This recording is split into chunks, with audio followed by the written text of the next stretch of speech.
What if I told you there are kids out there, kids who've lived through things you wouldn't believe? Like we're talking plane crashes, huge falls, even medical stuff that would make a doctor say, hold on a minute. Right. Like, how is that even possible? Exactly. And you sent over that video, the one with all those kids' stories. Man, I got sucked in. It's like, what connects these stories? Is it just pure luck, some kind of hidden strength, or something we can't even explain? It makes you think, right? Like, what are the limits of what a person can survive? It's like those crazy action movies, but this is real life. Totally. Hmm? Speaking of action movies, let's kick things off with a story that sounds like it came straight from Hollywood. Mhm. We're talking about a sole survivor of a plane crash. Back in 2010, a plane went down in Libya. Awful. Just awful. Mhm. Everyone on board died, except for one kid. 8-year-old Ruben Vanasu walked out of that wreckage with just a few scrapes and bruises. It's mind-blowing. Plane crashes, they're brutal. The impact, the fire, the chaos. It's a nightmare. So for a kid to be the only one alive, that's almost unheard of. It really makes you wonder, right? Like, did the universe just decide to give this kid a second chance? And get this, it's not just Ruben. There are other cases, like that Air France crash a few years earlier.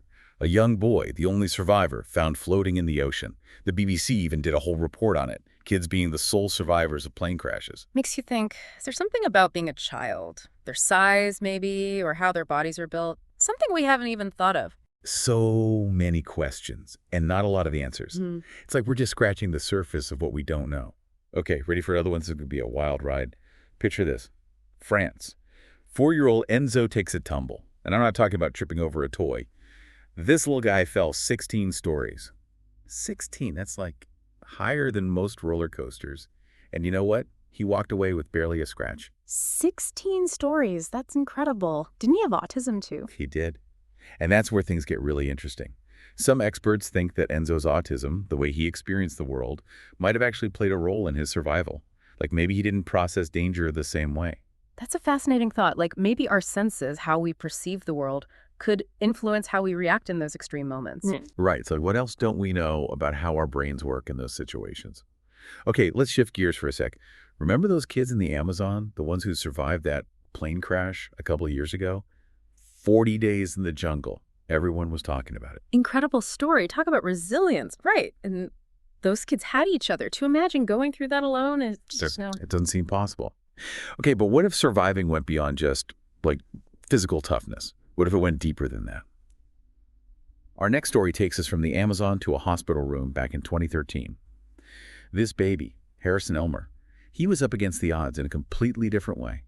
Picture this. He's declared brain dead. No brain activity, the kind of diagnosis that just is devastating. But hold on, because here's where things get really wild. After they take him off life support, he starts breathing on his own. Brain death, that's not something you come back from. It's not like a coma. It's like the lights are out. Exactly. But not for Harrison. He didn't just survive, he thrived. Learned to walk, talk, defied every expectation. Makes you think about all that stuff about neuroplasticity, the brain rewiring itself. Like maybe there's so much more we don't know, especially when it comes to babies. Right, it's like hitting the reset button on life. Yeah. Speaking of resetting, imagine your kid gets a cold. No big deal, right? Happens all the time.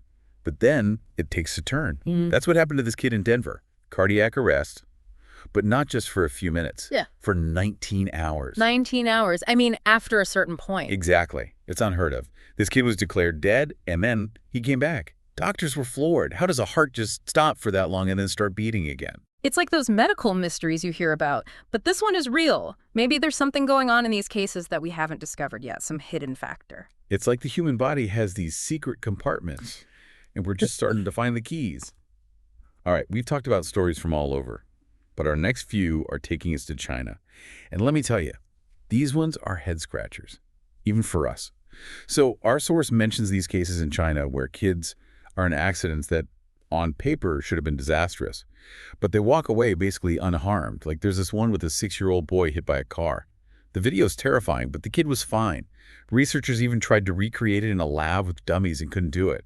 Like, these kids are untouchable. You got to wonder about some of these stories, right?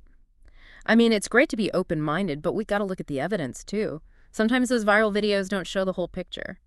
You're absolutely right. It's like, is there more to the story? Are we missing something? It's a good reminder to stay critical, especially when something sounds too crazy to be true. Exactly. Okay, switching gears a little. Our source also talks about how kids are actually more likely to survive being trapped under rubble after earthquakes. Like, there have been cases where kids are pulled out after days, even a week, with just minor injuries. That's something that's been observed, yeah. As awful as earthquakes are, they've shown us that kids often have a better chance of surviving than adults. It's kind of crazy, right? Like their bodies are just tougher, or maybe they even burn energy slower or something. Yeah, there are theories about that. Smaller bodies might find air pockets easier, and they might be more flexible, less prone to crushing injuries. Wild stuff. Okay, so we've got those cases, and they're strange, but maybe there are explanations. But then there are these other ones. These really make you think twice. Remember those untouchable children from China? The ones who walked away from those accidents? Yeah. It wasn't just that one car accident. Our source mentions all these stories. Kids in situations that should have been awful, but they're totally fine, like walking through walls or something. You know, it's funny because a lot of cultures have those stories. Myths about people, especially kids, with special powers. Seeing the future, being immune to fire, that sort of thing. It's like deep down, we want to believe there's more out there than we know. Totally. It's like that sense of wonder that there might be things beyond what we can explain. Exactly. But sometimes reality gets pretty close to those impossible stories, you know? Which brings us to our last case. This one takes us back to those medical mysteries, but with a bit of a twist. That kid in Denver, the one with the heart that stopped for 19 hours. What if I told you there might be cases where that happens all the time? Like not just once, but over and over. You mean like their heart stops and starts whenever? That's pretty out there. Scientifically speaking, we don't have anything to back that up. I know, right? Sounds nuts. But think about it. There are people who can control things like their heart rate, their body temperature, just by meditating or using biofeedback. Right, like they've learned to tap into their body's control panel or something. Exactly. So we've covered a lot of ground here. We've seen kids survive plane crashes, falls, even be declared dead. What's the takeaway? Like, what are we supposed to do with all this? That's the million-dollar question, isn't it? I think it's about balance. We have to accept that we don't have all the answers. What seems impossible today might be explainable tomorrow. But we also can't be closed off to the idea that there are things we just don't understand yet. Whether it's the human spirit, the brain's potential, or something else entirely, these stories tell us that the universe is full of surprises. It's like that saying, the more you learn, the more you realize you don't know. Out of all these stories, which one stuck with you the most? Which one made you question what you thought was possible? That's a tough one. They're all pretty amazing. But that case with Harrison Elmer, the baby who was brain dead, that one really got to me. It makes you think about life and death, about what it means to be conscious. It's like we're just starting to understand the brain, this incredibly complex thing. It's like we keep finding hidden rooms in a house we thought we knew. Makes you wonder what else is out there. We've been to the Amazon, looked inside the human brain, seen plane crashes and medical miracles, and through it all, we've seen that the line between what's impossible and what's possible, it's not so clear-cut. Exactly. These stories show us that reality can be stranger and more amazing than anything we could make up. We might not have all the answers, but the questions, they keep us curious, you know? They keep us looking for more. It's like the universe is saying, hey, you think you've seen it all. You haven't seen anything yet. And that feeling, that sense of wonder, that's what we're left with after this deep dive. A lot to think about, that's for sure. It really is incredible. As wild as they are, these stories remind us that reality itself is pretty amazing.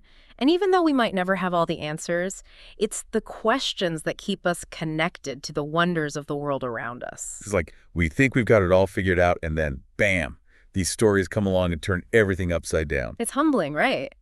Makes you realize how much we still don't get. Totally. So next time you hear something unbelievable, something that makes you go, no way, that's impossible, think about these kids. Think about Ruben walking away from that plane crash, Enzo falling 16 stories and brushing it off, little Harrison defying the doctors, those kids in the Amazon, surviving against all odds. Their stories, they remind us that we're capable of more than we think, that the human spirit, it's a powerful thing. And hey, thanks for coming along on this deep dive with us. It's been a wild ride, right?